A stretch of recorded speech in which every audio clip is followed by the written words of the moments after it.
Hello class 12th। तो अभी तक हम क्वेश्चन नंबर 8 तक कंप्लीट कर चुके हैं। आई होप आपने क्वेश्चन नंबर 8 तक वीडियोस देख ली होंगी। तो हम अब क्वेश्चन नंबर 9 स्टार्ट करते हैं। क्वेश्चन नंबर 9 में क्या कह रहा है कि सिद्ध कीजिए कि समुच्चय ए, यानी कि समुच्चय ए क्या दे रखा है कि x बिलोंग्स टू जेड, यानी कि ए जो समुच्चय है वो जेड यानी कि इंटीजर है। जेड का मतलब ही क्या होता है, जेड का मतलब होता है कि ये क्या है, एक इंटीजर है।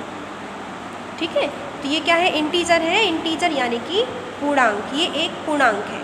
तो पूर्णांक है कहाँ से कहाँ तक, जीरो से तो बड़ा, यानी कि जीरो के इक्वल भी हो सकता है, लेकिन जीरो से बड़ा जीरो के इक्वल भी हो सकता है, और 12 से छोटा।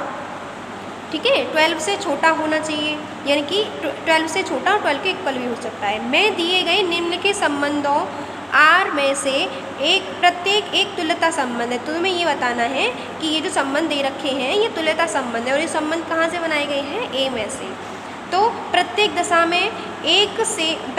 में एक से संबंधित अवयवों को ज्ञात कीजिए। तो एक से संबंधित अवयव भी आपको ज्ञात करने हैं, और ये भी दिखाना है कि ये दोनों ही कैसे हैं, तुल्यता है। चलिए दिखाते हैं। तो फिर फर्स्ट नंबर पर हम लेते हैं रिलेशन। पहला क्वेश्चन लेते हैं ये वाला रिलेशन आर वाला। तो हमें गिवन क्या है, हमें ए एक सेट गिवन है जो कि x बिलोंग कर रहा है जेड को, और जेड क्या है हमारा, ऊपर ही बता दिया है मैंने, इंटीजर है। तो इंटीजर कहाँ से कहाँ तक है, 0 से 12 तक। तो हमने लिख लिया है, क्या लिख लिया है कि ए जो सेट है वो 0 से 12 तक जा रहा है। तो आर जो रिलेशन है वो क्या है कि ए कोमा बी अगर लेते हैं तो ये दोनों आपस में एक दूसरे से कैसे रिलेशन में है कि इन दोनों का माइनस करो और इन दोनों का मॉड लो तो 4 का गुणज आ जाना चाहिए, यानी कि 4 का मल्टीपल आ जाना चाहिए। ठीक है, तो हम देखते हैं। तो पहले नंबर पर इसको तुल्यता संबंध बताने के लिए, अब तक तो आपको याद हो चुका होगा कि तुल्यता जब भी बताते हैं तो हम सतुल्य, सममित और संक्रामक बताते हैं। तो चलिए पहले हम स्वतुल्य बताते हैं कि ए बिलोंग कर रहा है ए को, यानी कि इस ए में से कोई भी एलिमेंट ले सकते हैं ए में से। तो ए बिलोंग कर रहा है ए को, और ए माइनस ए करते हैं तो हमें 0 मिलता है। और 0 आप अच्छी तरीके से जानते हैं 4 का गुणज होता है, यानी कि 4 गुणा, जैसे कि 4 गुणा 0 करेंगे तो क्या आएगा, 0 ही तो आएगा। तो ये 4 का गुणज होता है।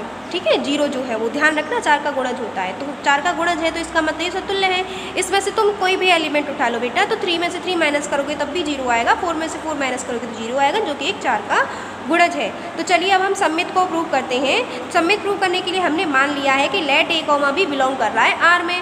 और सममित के लिए याद करो, सब बच्चे याद करो कि क्या होता है कि अगर ए कोमा बी बिलोंग कर रहा है आर में तो इसका उल्टा बी कोमा ए भी बिलोंग करना चाहिए आर में, है कि नहीं। तो अगर हम ये कह रहे हैं कि ए कोमा बी बिलोंग कर रहा है आर में, तो ए माइनस बी का जो मोड लेंगे, इसके अंतर का मोड लेंगे तो वो 4 का गुणज होगा ही, क्योंकि हमने पहले कह दिया है उससे कि ए कोमा बी बिलोंग कर रहा है आर में। तो इसका अंतर का मापांक लेंगे तो 4 का गुणज होगा। अब हमने माइनस कॉमन ले लिया तो b माइनस ए हो गया, क्योंकि नेगेटिव पॉजिटिव हो जाता है और पॉजिटिव नेगेटिव हो जाता है, तो माइनस कॉमन ले लेते तब भी ये 4 का गुणज होगा। तो b माइनस ए हमने ये प्रूव कर दिया कि ये 4 का गुणज है। जब b माइनस ए 4 का गुणज है तो हम ये भी तो कह सकते हैं कि b कोमा ए बिलोंग कर रहा है आर में। जब a comma B, a minus B का मोड 4 का गुणज है तो हमने ये कहा था कि ए कोमा बी बिलोंग कर रहा है आर में। अब हम यहाँ पे ये ले आए हैं कि b माइनस ए का मोड जो है वो 4 का गुणज है, तो क्या हम ये नहीं कह सकते कि b कोमा ए बिलोंग कर रहा है आर में, बिल्कुल कह सकते हैं कि b कोमा ए बिलोंग कर रहा है किसमें, आर में। तो आर कैसा संबंध हो गया, सममित संबंध हो गया। ठीक है, आई होप आपकी समझ में आ रहा होगा। ठीक है, तो आगे हम क्या देखते हैं कि सी में देखते हैं हम ये संक्रामक को प्रूव करते हैं। तो हम मान लेते हैं कि लेट ए कोमा बी बिलोंग कर रहा है आर में। तो ए कोमा बी बिलोंग कर रहा है आर में, तो ए माइनस बी क्या होगा, ए माइनस बी यानी कि इन अंतर का मापांक 4 का गुणज होगा अगर बिलोंग कर रहा है तो आर में, है ना। तो b माइनस सी बिलोंग कर रहा है आर में, तो इनके अंतर का मापांक भी 4 का गुणज होगा। अगर ऐसा कह रहे हैं आप तो ये संबंध लग जाता है फिर उसमें बेटा, कि ये जो संबंध दे रखा था ना ये आर वाला, तो ये इसमें लग जाएगा। अगर तुम ये कहोगे ना कि ए कोमा बी बिलोंग कर रहा है आर में, तो ए माइनस बी करोगे तो उसका 4 का गुणज होगा, जो कि संबंध है हमारा। b माइनस सी बिलोंग कर रहा है आर में तो b माइनस सी 4 का गुणज होगा।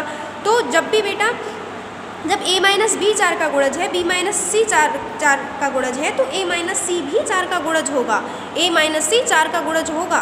तो इस वजह से a कोमा सी बिलोंग कर रहा है आर में।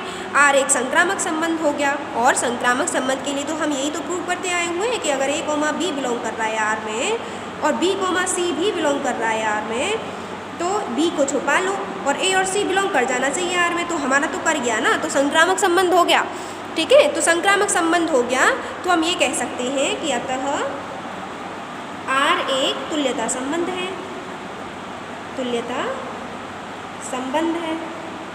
अब वो क्वेश्चन में एक और बात पूछता है, वो बात क्या पूछ रहा है कि प्रत्येक दशा में एक से संबंधित अवयवों को ज्ञात कीजिए। एक से संबंधित अवयवों को ज्ञात कीजिए, ये क्या बात कह दी उसने? ये बात ये कह दी कि एक में से जब तुम किसी एक हम फिक्स कर लेते ए है, तो ऐसे कि कौन कौन से अवयव हैं जिनको इसमें से माइनस करने पर वो 4 का गुणज आ जाते हैं, वही हमें देखना है। तो प्रत्येक दशा में एक से संबंधित अवयवों को ज्ञात कीजिए, यानी कि अगर तुम उन ऐसे एलिमेंट को इसमें से माइनस करें तो 4 का गुणज आ जाना चाहिए।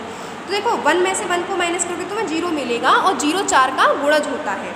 अब तुम 5 में से 1 को माइनस करोगे तो 4 मिलेगा और 4 भी 4 का गुणज होता है, क्योंकि 4 एकम 4 होता है।